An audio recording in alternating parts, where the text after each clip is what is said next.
Well, welcome back to Cobra Vids, guys. I came out to the garage and I started looking at all my projects, man. I got so many projects going, so many little jobs I'm doing around here that it's not even funny.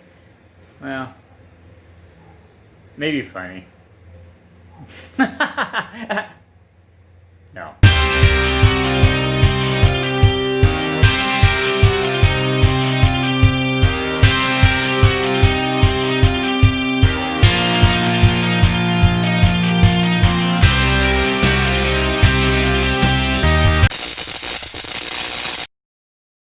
Okay, well, I'm going to go ahead and show you a few of the projects that we're right in the middle of. And then we'll go ahead and concentrate on what this video is really about.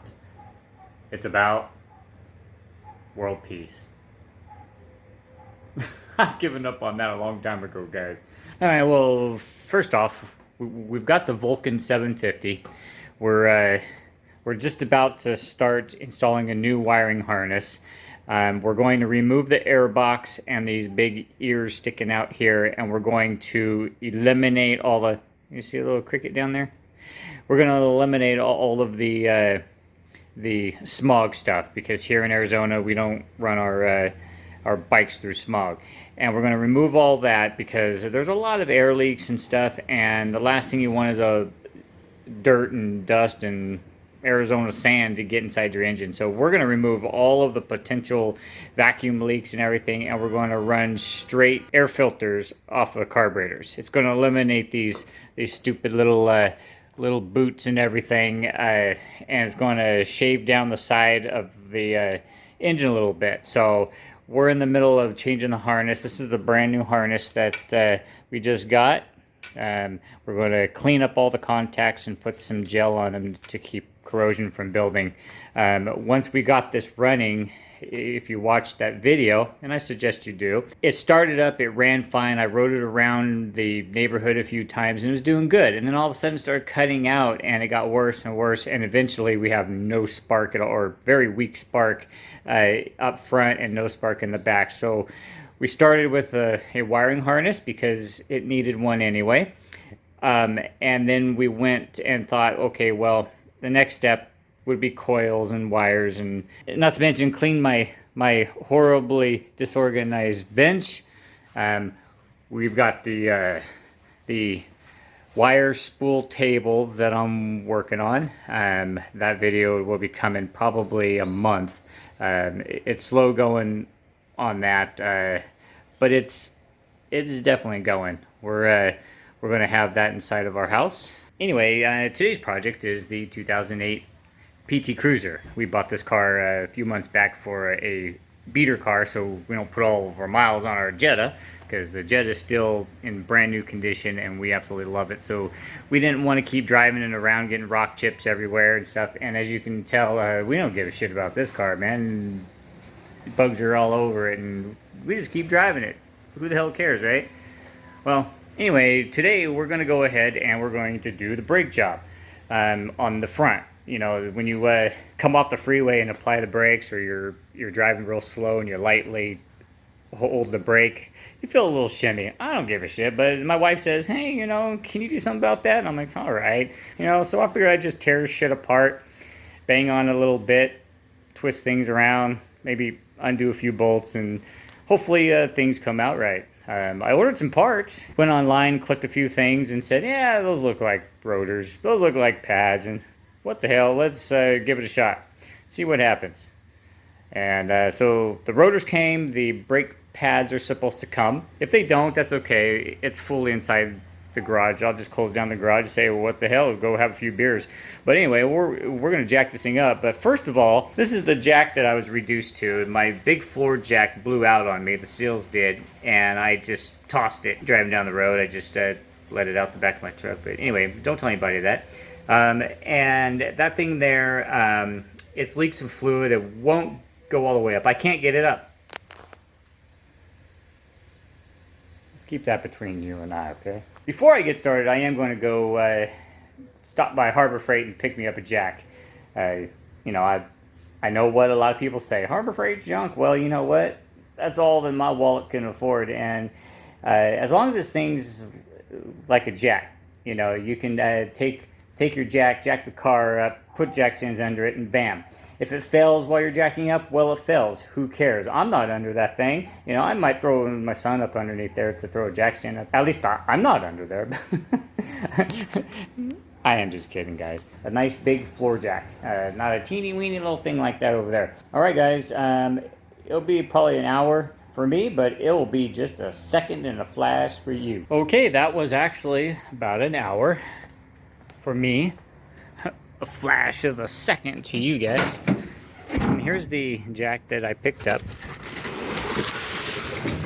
This is a low profile 3-ton floor jack. And no, I didn't get any of Harbor Freight's wheel brake jack stands. I have some from an old parts store called Grand Auto, if any of you remember that one. So anyway, we're going to go ahead and pull this off the truck, set it down, and we're going to unbox this baby.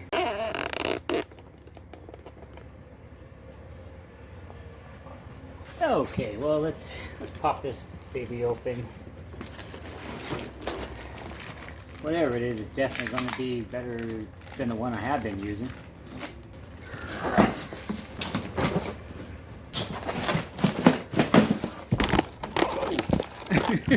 Whoa! Look out, guys! Look out!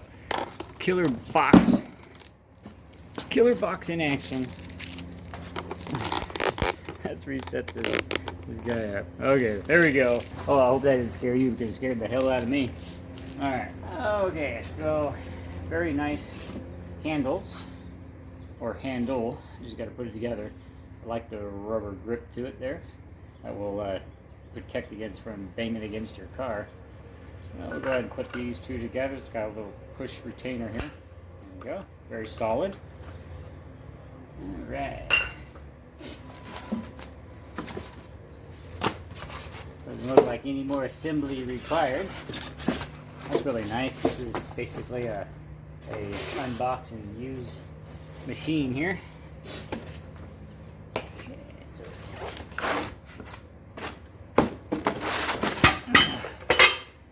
well, it almost weighs 3 tons, I can tell you that much. Okay, instruction manual. I think we can figure out how to use a jack. What about you guys? You think so? I sure hope so. Okay. Well, let's just throw this in the back of the truck for now. That's what a truck's good for, right? Junk. Okay, pop that baby off. Put that in there. Alright, guys. Well, there's a rubber stop right here that apparently I have to... Whoa! Look at that shit. Snap. Oh, snap. Don't you hate that phrase? That was very popular for the longest time, and snap you in the fucking back of the head.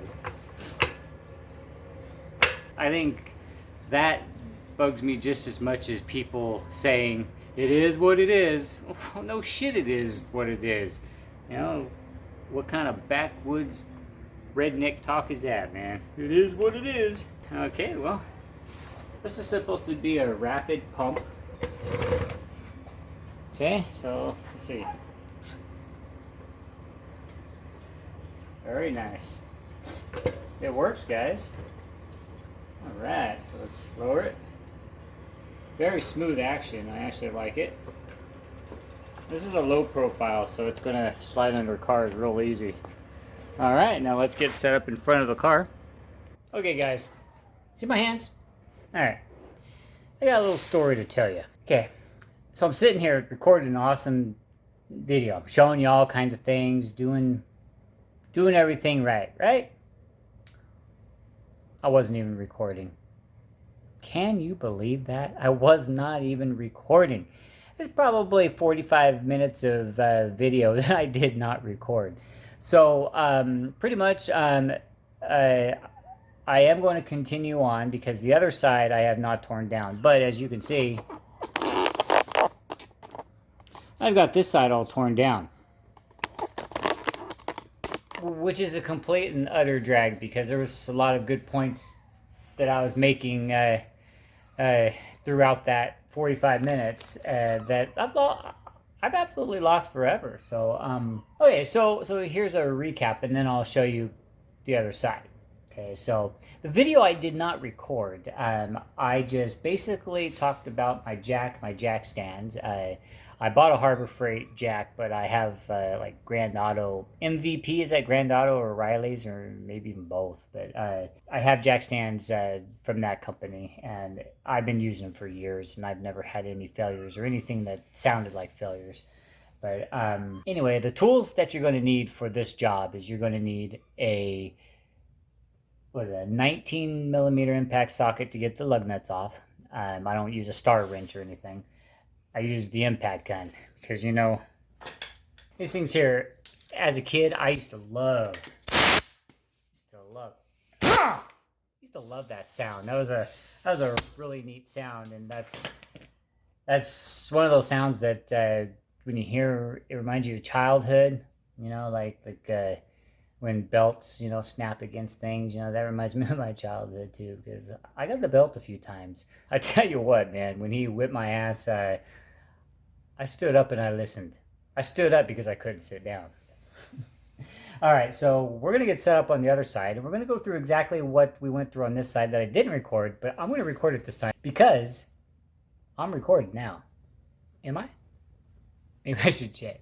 Prior to starting to take off the tires, I showed the camera, which I was actually showing absolutely nobody because, again, I was not recording, but I was showing how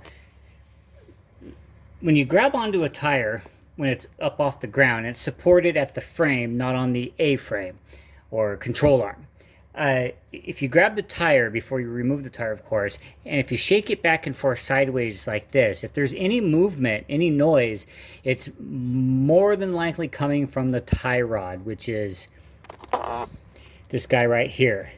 Or it could be the inner tie rod, which is behind that accordion style cover right there. Okay, so if you grab your tire top and bottom and rock it, then that might indicate ball joints, upper or lower. Of course, this car has struts, so we don't have to worry about upper ball joint on this because the strut acts as the upper ball joint. When I checked this car here, or this side here, I discovered that the inner tie rod was bad. Let me see if I can get it to move. The inner tie rod's bad, so I'm going to have to change that out. But okay, let's get started. The guy that I bought this car from, he said that he did a brake job on this, and man, I hate people, especially when they're selling used cars, because they like to fluff. They love to fluff everything, and I can tell you now, this car did not have a brake job at all, okay? Simply because the amount of grooving, and you can see the shininess of where this rotor is worn in. That is thousands and thousands of miles wearing, okay? That is not 2,000 miles. We don't even have 2,000 miles on this car since we got it. So chances are this brake job was not done. If anything, he just put new brake pads on. Okay, because the brake pads look about half usage, and this rotor went through a few different brake pads. I can guarantee you that. Guarantee you. I used to flip cars over in California. I would buy them with blown engines. I would overhaul the engines, do all the machine work and everything, and then I would sell them for a little over Blue Book cost. And when I would sell a car, I would fix everything that was wrong with that car so I could, for one, justify selling it more than what Blue Book says, and I felt good about selling that car because I knew that in my heart nothing was wrong with the car. That doesn't say that they're going to drive it 1,000 miles and something's going to go out, because that is the nature of a used car. Enough fluffy, sensitive stuff. Let's start tearing this car down. First of all, we are going to need to start removing. Oh, that glare from the outside is crazy, but I cannot close that garage door because it'll be just too hot in here for me. So first of all, we have to get the caliper bolts off. There's one here, and there's one right down here. The one down low is really easy to get to because you just put your socket on there and give it a couple whaps, and it comes off super easy. Okay, no problem at all. Okay, one down. Now this upper one, on the driver's side, this pipe here was in the way. So I, and don't tell anybody, but I just carefully bent it out of the way. And it looks like this one was already done so because, whoops, because my deep well fits right on there. And it wouldn't fit like that on the other side. I had to use a little contraption. So, there we go. And I'm not whapping the ratchet that hard. It's just a light little bump to break it free. I'll show you how to prep the caliper for going back on when we start assembly. Okay. So we're just going to carefully work the caliper out. This is the type that the shoes or the pads will go into these little grooves here, and they ride in there. There's some cars where the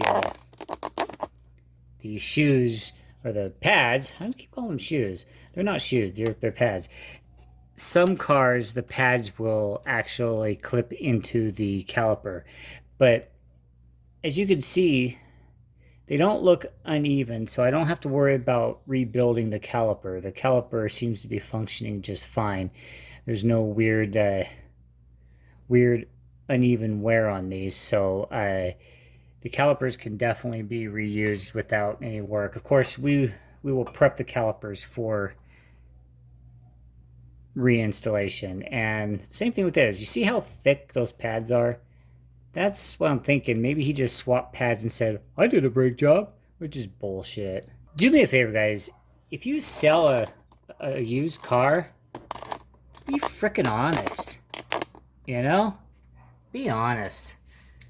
Because there's some people out there that actually buy a car and it's their last few bucks and they need that car for one reason or another. So do the right thing and tell them what's wrong with that car. You'll feel a lot better about it in the long run. Okay, so these ones are going to be a little tougher to get out. These are the caliper holder honor brackets. I'm going to use a trusty old metal pipe to assist in this. Let me scoot this back so you can see. I got my large Craftsman ratchet that I've had longer than I've had my kids. I got a trusty old cheater bar. It's about 2.5 feet long, and we're going to go ahead and snap these. I shouldn't say snap. We're going to go ahead and break these. No, we're going to go ahead and loosen these bolts that are holding on the caliper holder honor thingy. I call everything thingies, guys, because no matter what that item is, I'm actually right because it's a thing, right? Okay, now we'll break the bottom one loose. Yep, there you go.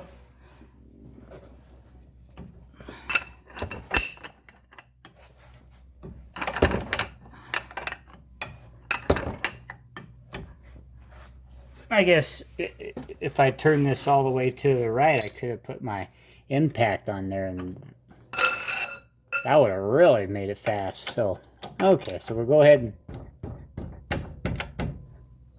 loosen these up now. You know, you'll see a lot of guys using electric tools and air compressors and stuff. I don't know. I guess I'm just old school tool guy, you know. I like to use ratchets and wrenches as much as possible because I like to feel what I'm doing. And if you're using power tools all the time, you're not gonna feel the bolts. You're not gonna feel things. And I don't know, That might be just me, you know, kind of goes against my motto. I like to say work smarter, not harder, but when it comes to working on cars, I guess I tend to work a little harder, but it's on purpose. Boy, that is just really, really glaring out there, man. Okay, so we got the caliper holder honor thingy in here, and you see these metal tabs. Whoops! I just knocked one out. See, that's where the brake pads ride on. They move back and forth like that. And if you ever had squeaky brakes, there's two places where that brake pad could be squeaking. On these things here, because when a brake pad squeaks, when you compress them, they vibrate really fast. And that vibrating creates a squeak on metal to metal. And it can either squeak here, or it can squeak on the caliper cylinder, or this side here. And that's why brake pads will come with that little packet of grease, so that you can grease up those areas and keep your brakes from squeaking really loud. All right, the rotor wasn't bonded by rust, but you see that lip on there? Holy moly, that's a huge lip. Definitely did not have a brake job done. Okay, we're gonna move the caliper back over here to this side. Cram it up in there, jam it up in there.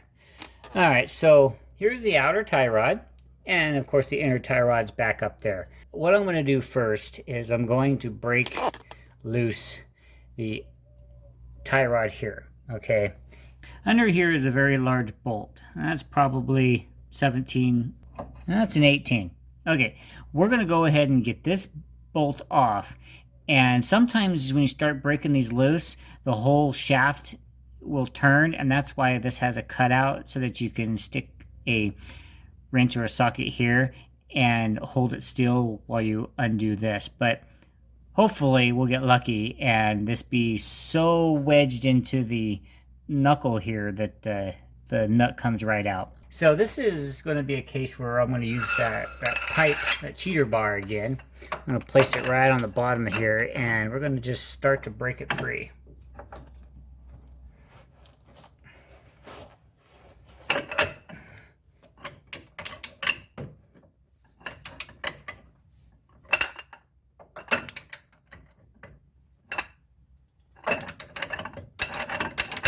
Alright guys, that was a little too easy. I think it's probably spinning. The whole shaft is, like I told you guys, maybe not. Maybe I just got lucky, man. Did I get lucky? For the first time in years. Feels good when you get lucky. Now, of course, this will not come out of here because these shafts that go through the hole here, they're tapered upwards. So when you tighten them down, you torque them down, they kind of push themselves in there and like press themselves in there. So this tool I'm about to use here is actually a Pitman Arm Tool, okay? But I've actually used it. Let's see if it actually fit on here. I don't, yeah, it just might. I've actually used this for tie rods and even ball joints, because sometimes ball joints are also set up like this. And all you do, let me, is these teeth here go up and over the knuckle area here. And then this shaft here, you spin this all the way down. And you can slide it all the way in there. So you got a nice, good grip. Get a grip. Okay, I got one. Oops, okay, I'm sorry. Sorry, great camera work, huh, guys? And then you get in there as center as possible, and then you just start turning this drive bolt until it snaps out of there, and it'll pop it upward. All right, well, this is a 17 millimeter, so we'll go ahead and start turning. You see it right down here. And we just slowly turn it. Oh, that was easy. See that? It popped up like that, and now this tie rod is out. And I won't need that tool to reinstall it because you just tighten the nut up. But let me show you an up close view of that. You see how this tapers outward as it goes up? Well, that's what presses down inside of that hole, and it kind of presses into itself. Okay, now if this tie rod is, I am not getting any play out of that. So I think I'm going to go ahead and replace the inner and outer tie rod. We have to pull the outer tie rod off so I can get my tool on to pull off the inner. But first, we have to pull off the tie rod and then this accordion boot here. All right, so the light on here. The boot is held on with that type of clip there. Do you see that off in the distance there? That there has to be spread out, and then it will unhook from a little, kind of like a bra hook. Flathead screwdriver up in there and pry that apart. Chances are we will not be able to reuse this, so we'll just get a hose clamp and just tighten it down that way. I've even attached them with a very firm zip cord, and they just stay just fine. There's no fluid inside this boot. This is just a dust cover, okay? As long as it stays in place, you're all good. Prior to removing that dust cover, I'm going to go ahead and remove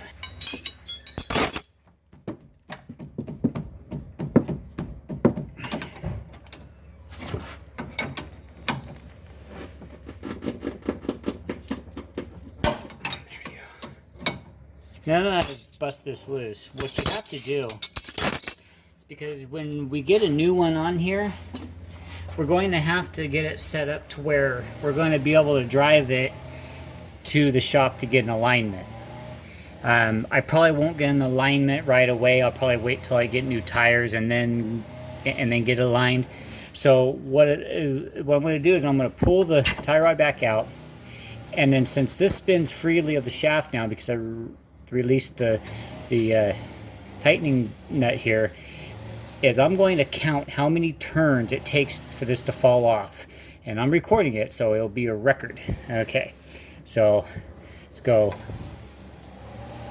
1, 2, 3, 4, 5, 6, 7, 8, 9, 10, 11, 12, 13, 14, 15, 16, 17, 18, 19, 20, 21, 2, 3, 4, 5, 6, 7, 8, 9, 30, 1, 2, 3, 34, 34. Starting up. And that's how I will put the new one on the new inner tie rod. Okay, so we got to pull off these guys now. We got to back this all the way out. Apologize for my neighbor's lawn guy. I have to do work when I'm here trying to record a video. And I'm sitting here and I'm looking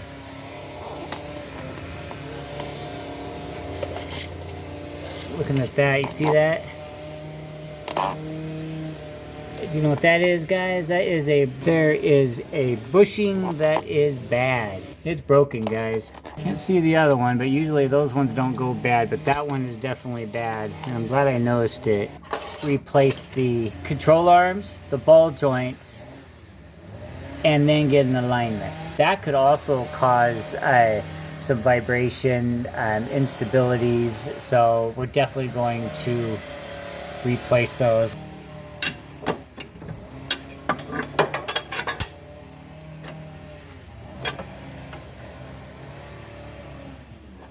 It's not much play in there. See, that's kind of fresh in there, and that's where it's torn. And the other side, I just looked at it, it is the same way. There's the other side, and it is torn up just as bad, guys. That sucks.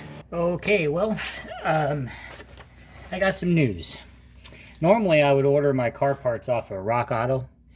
Looks like I'm going to get mid-quality parts cheaper than what I could get them, or cheaper locally than what I could get them by ordering them off of Rock Auto. So, that being said, what I'm going to be doing is I'm going to be taking off the control arms right now while I have the car torn apart. That's exciting.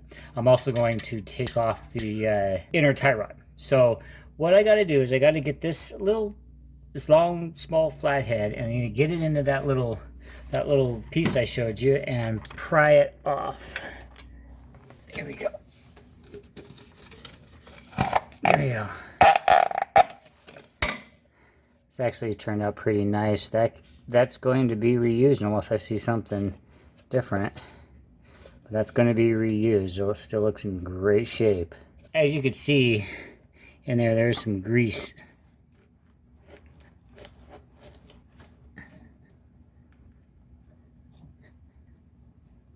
I don't know if this is even bad. I'm not ready to say that this is bad, guys. Now that I've got it off, I'm able to fill it. I'm not getting any play. So I'm going to say the inner tie rod's good. I am not going to change the inner tie rod. Just going to replace the outer. Okay, so to get the control arms off, let's turn the light the other way. We're going to have to take off that large bolt right there to remove that part of it. You see how bad that bushing is? Holy moly. Okay, and then we have to remove this splash cover here so we can pull off a motor mount right here. It's actually a torque mount, so we can get the bolt out for that side. We also have to get the sway bar link off of here before we can get the control arm out. We also have to disengage the ball joint. So there's a couple big things that we have to get out of the way before we can continue. Well, I'm gonna work on it. See how far we can get before I give up, before I start throwing stuff everywhere.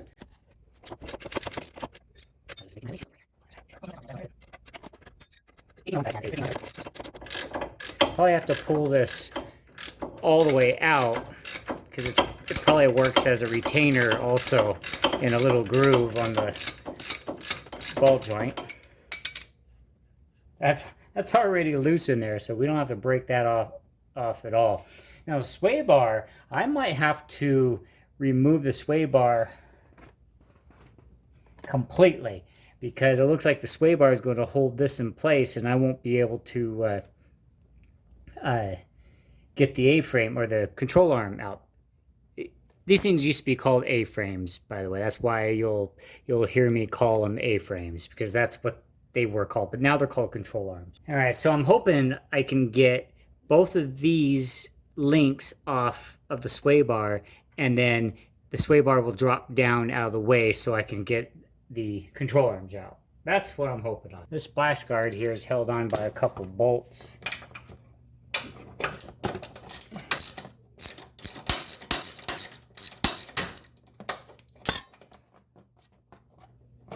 Do 10 millimeters up here. Okay, here's one. Let's find out where that other one's at. Oh, there's another one. That's right here. To move the brake caliper out of the way. Get up there and find that last one.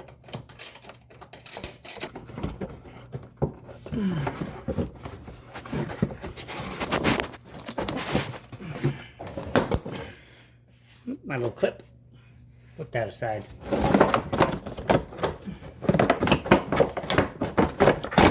Okay, so now this plastic piece is out. This mount has to come out because the bolt is right behind it. Interlink here, this link for the sway bar, but the top part is moving, so the only thing you can really do is grab onto it with some good channel locks.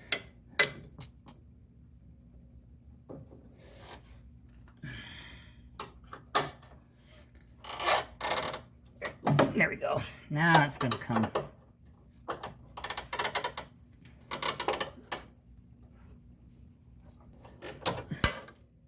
It's like if we just get the other side loose, we can drop it down. I'm gonna go get that loose. Be right back. Okay, now I'm just working on. Oops, I'm working on getting the motor mount here off. I want to make sure that I get it out of the way so I can take that bolt off I'm just hoping that this engine is not going to be in the way, because loosening it up to move it up, oh man, that would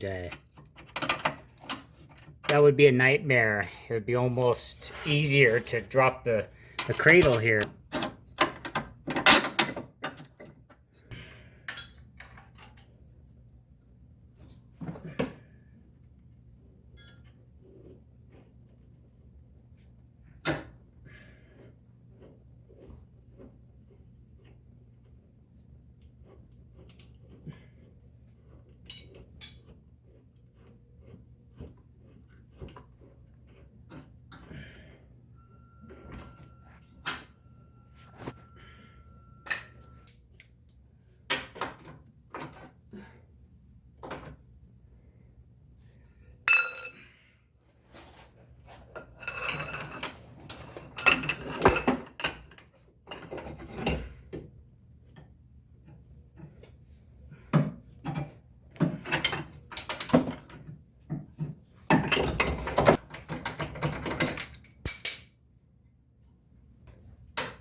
Okay, I don't know how much of that you saw, but we got the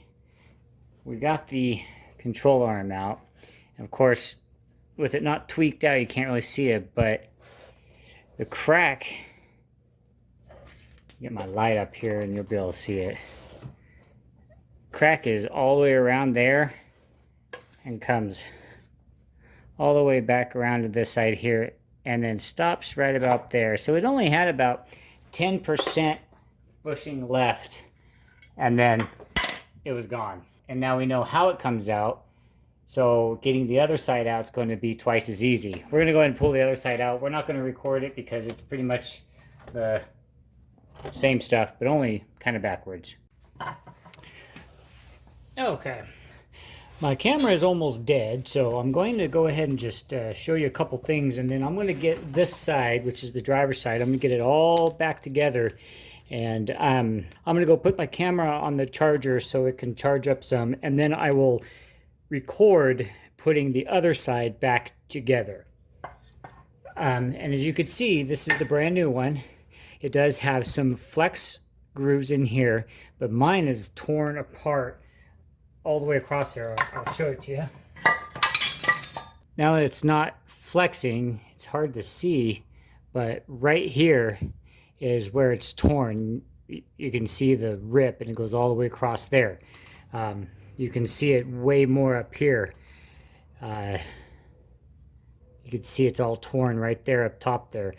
Now the flex grooves here, yes, those are torn and you can see it, but these little areas here are what I am more concerned about, because you could see that it's torn right here and it's torn right there. And those are the areas that I'm concerned about, and that's why I went ahead and replaced these, because I knew that they were already bad.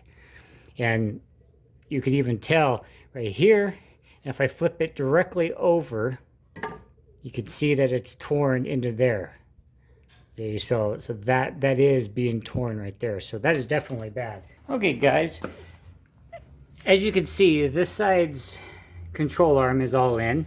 I'm waiting on the correct rotors for this side, and then I can finish this up and be all done with this.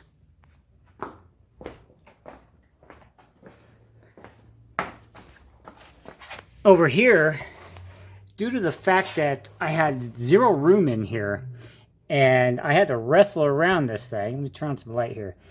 I did not record me getting it into the knuckle here, because it's just simply aligning it, and I set my jack under here and lifted up on it a bit to allow the ball joint to pop up into the sleeve, and then I just slid this bolt in, which is still loose.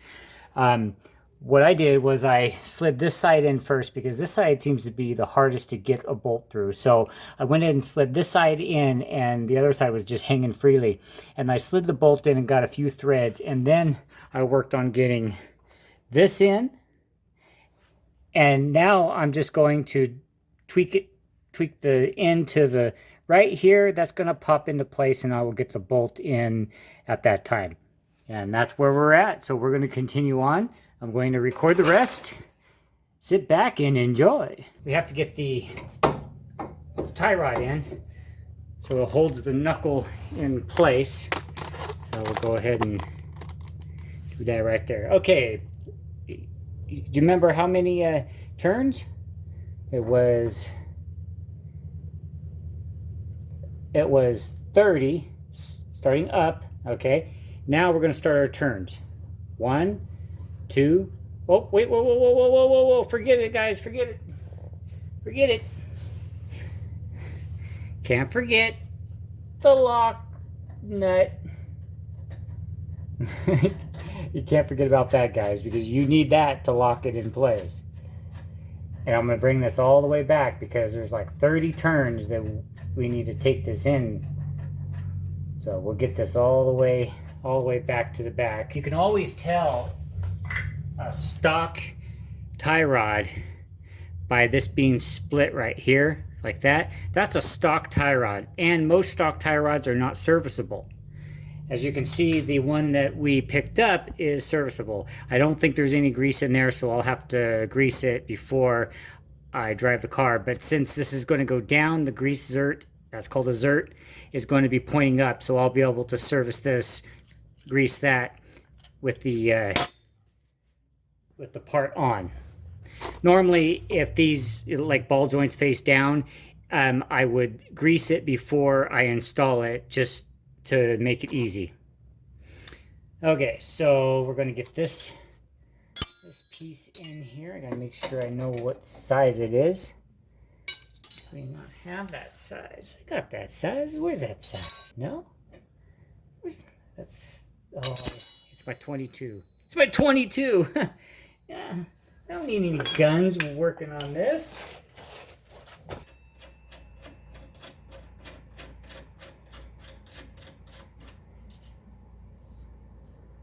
Okay, so I should be able to start it now. Okay, so start it up. Okay, now 1, 2, 3, 4, 5, 6, 7, 8, 9, 10, 11, 12, 13, 14, 15, 16, 17, 18, 19, 20, 21, 22, 23, 4, 5, 6, 7, 8, 9, 30. Okay, so now we are 30 turns in, which I know what you're saying, you know. How can that be aligned? Well, it's not. Not one bit. I'm not claiming that it's going to be aligned at all. It's just to get us to the alignment shop. I can tell you right now, this wheel is going to be pointed way weird. This hub is pointing out to the right. And I just want to make sure that the other side was doing that as well, because I didn't want to have it screwed up like that. Alright, so here's the nut for this. And okay. So what I'm going to do is I'm going to give this a little pop. Kind of lock that down in there like I explained. And now I should be able to turn this in without having any issues. If not, then I'll just hold it with my pliers. I should be able to get this in now. Just tapping it in there kind of presses it in there enough to hold it. Oh, wait a minute, guys. Back up. Back up. Back up. The stock plate needs to go in here. Sorry about that. Lock that baby in, and let's give this another start. Okay. Now we're gonna get the baby in there. Wah. Wah. Huh? I don't even know why they have these tie rods. They're just for looks. You know? Typical woman, you know, she wants to be able to drive straight down the road. So high maintenance. Right, okay, now the tie rod is tight. Now I just gotta tighten up this adjuster here. Choose a size 22, that seems to fit. Ow! Damn, man. Okay, there we go. Now the tie rod is all installed and tightened up. When I get the tire back on and I pre-tighten the lug nuts, I'll shake the wheel and see if I have any play in it. Clean up my frickin' mess. Okay, so now that that's tight there, I can put in my bar, the bar right here.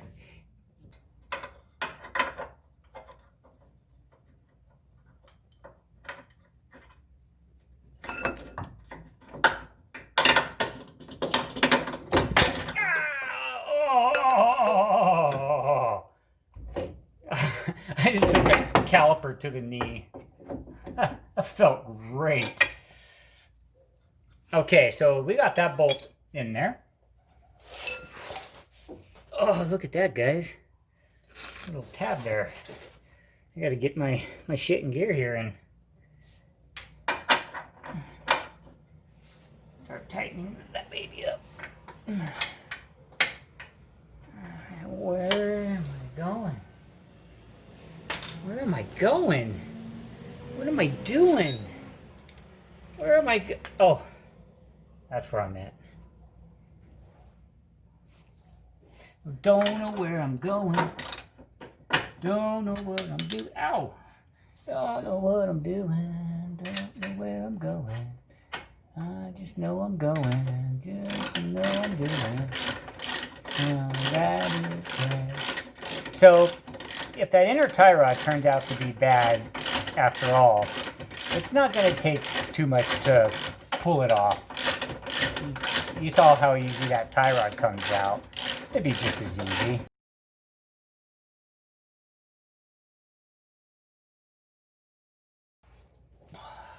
I used to wear my wedding ring working on cars and stuff, and I just found that gripping the wrenches and stuff, it just bent that thing all crazy, and then I took it off one day and then lost it. And don't tell my wife, but I have no clue where it's at right now. So now I'm trying to get that tie rod, or that sway bar bolts back in place. Oh yeah, guys, I got that one up in there. Now I gotta go make sure the other side's going too. Okay, well the other side looks like it's going in too. As long as I got both sides in there, then I should be able to just tighten them down.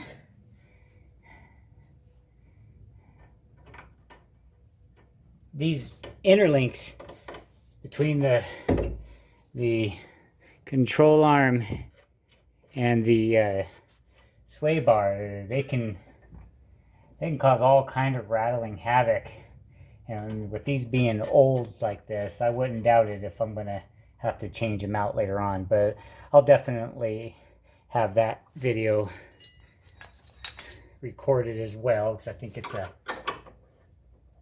pretty simple job, but it's definitely a worthwhile how-to. Until you start doing these types of videos, you really don't understand how much work it takes to get the camera angles right, make sure you remember to push the record button and all that stuff. So as I go, I'm seeing myself getting better and better at it. So hopefully before too long, I'll have it all streamlined and my videos will be top-notch.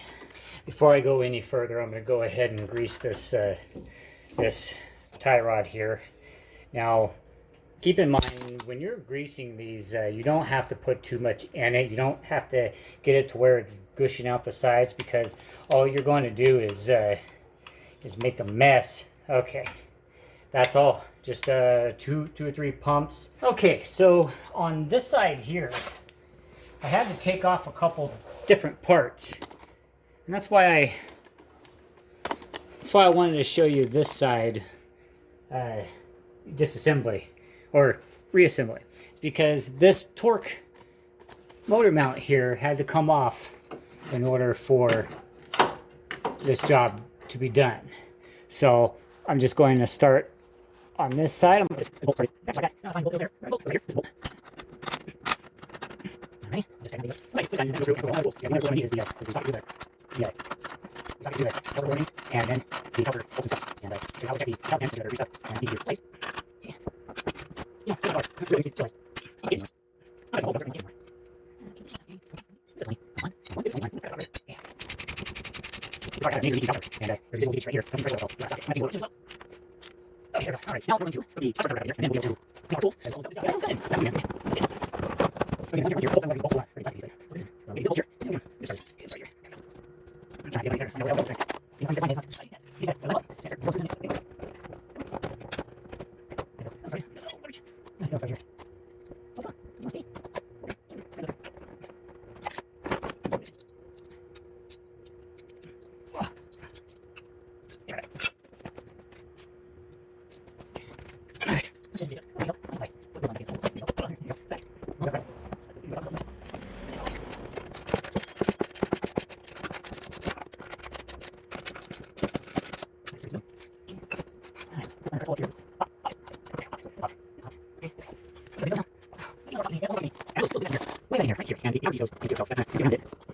There you go. Perfect, guys. Okay. So now we got this on here. Now the only thing that's left, guys, is getting the bracket that goes from there up to here. It's just some type of support bracket. It's probably useless. Probably live without it, but you know how it goes. We'll go and put it back up there. And someone wanted it up there, so we'll just throw it back up there. Throw it back up there in place.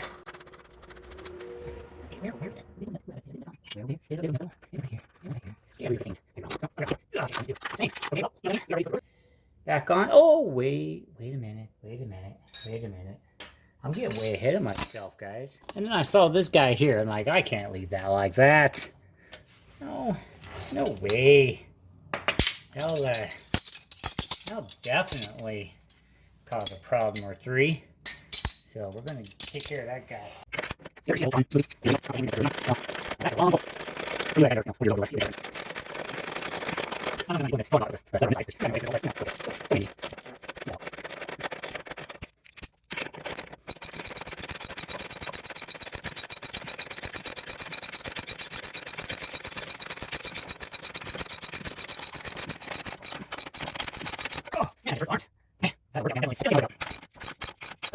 Man, it's hard to hold up. Get ready for that rear.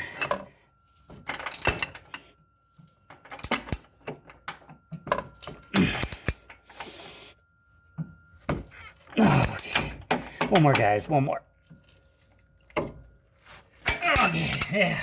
There we go. It's done. Woo, man, it's done. Love it. All right, guys. Well, that pretty much wraps it up for the segment here. All right, guys. Well, we are back now. I had to take a night break on this, not because I was tired or anything. It's because Rock Auto sent me the wrong rotors, so I had to buy them locally. I didn't pay too much more for them, but we managed to get the correct ones. These look a lot better.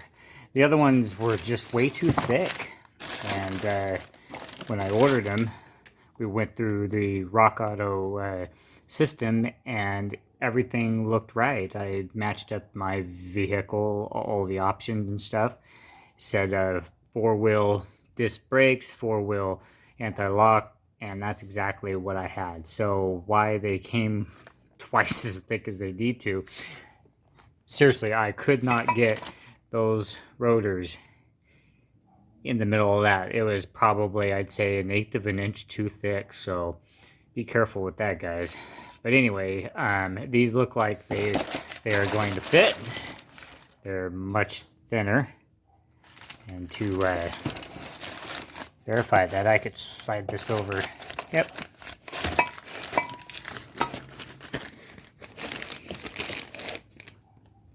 Looks like it's going to fit to me. Alright, well I'm going to get the camera on the tripod and we will get started on this. These rotors come with a film, an oily film, and that is to keep the rotor from rusting up while in storage. And I always take just some regular rubbing alcohol and I just cover the braking surface on the backside with some alcohol. And I just go through and I clean off that greasy substance because you don't want that caking into your brand new brake pads. Alright, see how much grease I pulled off of there?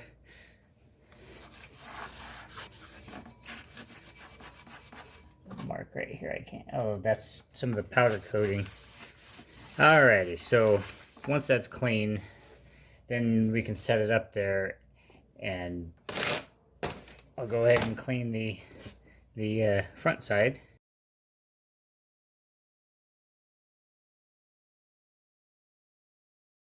I've taken some sandpaper and I have sanded all the dust, or all the rust, not dust, all the rust off of the hub here, because sometimes rust will form here and it will create an imbalance, because if you set a brand new rotor on layers of uneven rust because the other rotor had formed some rust here, then your rotor may sit cockeyed and that could create a wobble, that could create an imbalance in the wheels.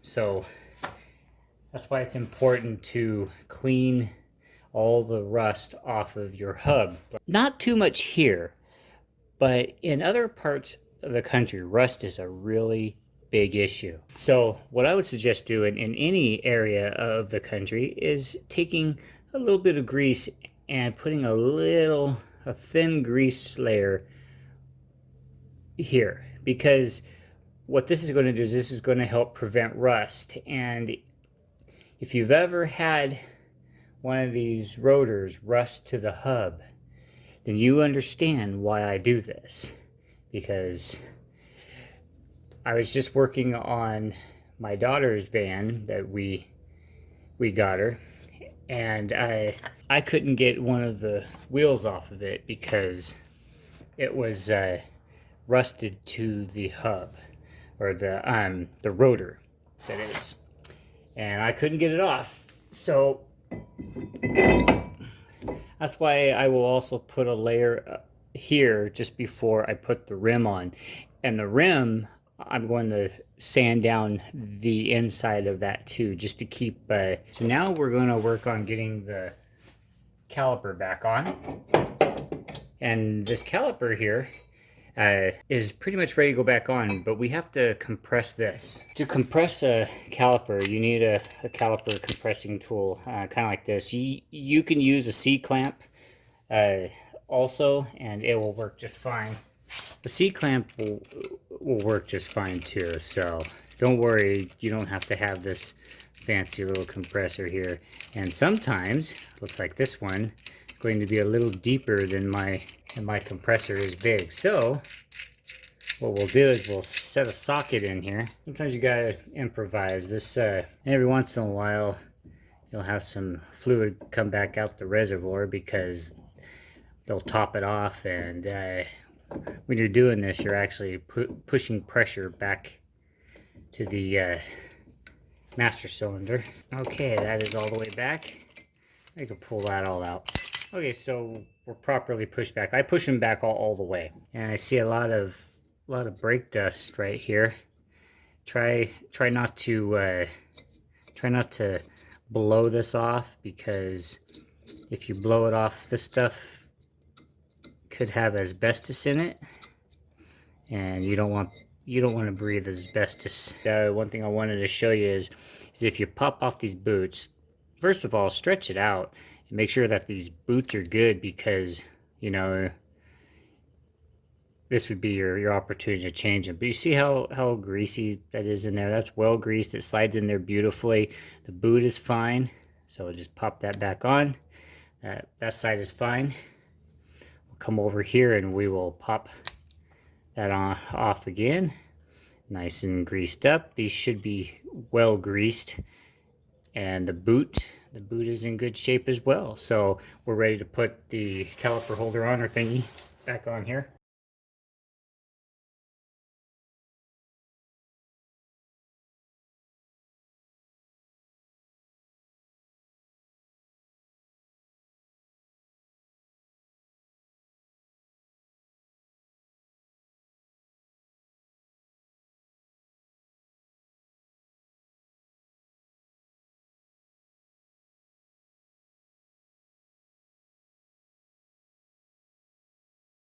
Alright, so now we're ready to put the caliper back on, but we got to get the new brake pads. Okay guys, whenever I do a brake job, I make sure I get new hardware, because the others get just so rusted up that they're unusable. So I like to get me some brand new hardware so that when my brakes go on, they go on and are as tip-top as possible. And these kind of set in here, they kind of pop in there like that. And this one will pop in there just like this. Here's the rear brake, the one that goes on the rear, and that is because it has this little tab thing. It will not fit. It will not fit in here because this tab here will hit this. So this one goes on the back side. Okay, but first we need to do something to it. We need to take some grease.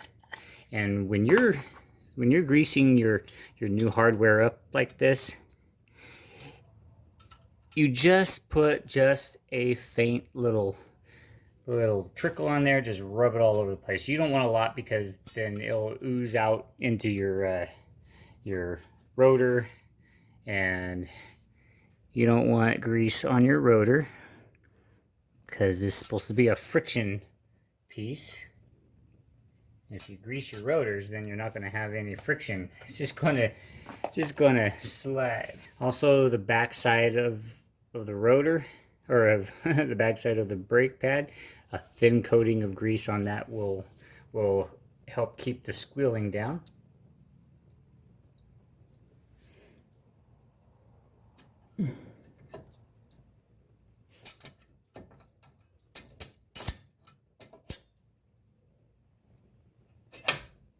There we go. Beautiful. Okay, this is the front one. Same thing. A little bit of grease coating on this side. Keep those brakes from squeaking. Slide them in there. Beautiful. All right. Now you just kind of work the caliper on here.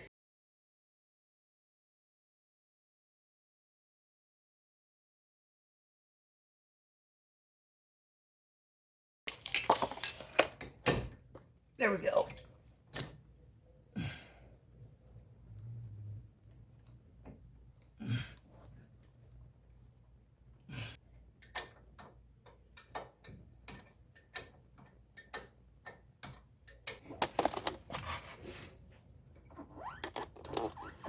Okay, as I was saying, you see how there's these rings here? That makes contact with the rotor. And I'll just take some...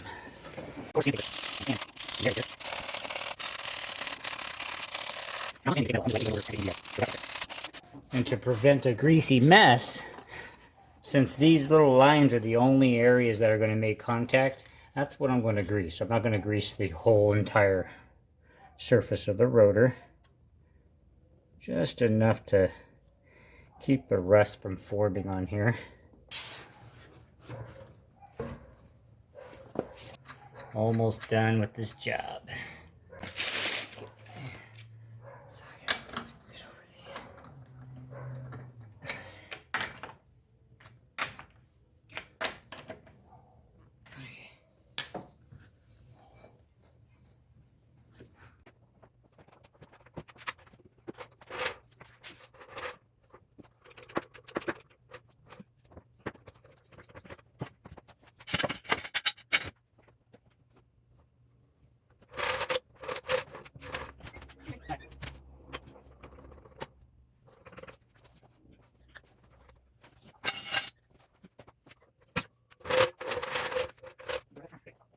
Alright guys, well I got a real emergency to attend to, and then I'll come in, torque those rims down. My wife made me breakfast. I gotta go eat. I'm starving. Torque specifications for the 2008 Mini, or not Mini, the 2008 PT Cruiser will be 95 foot-pounds. They say between 90 and 100. So like always, I go right about the middle. So I'll go ahead and adjust my torque wrench. Yep.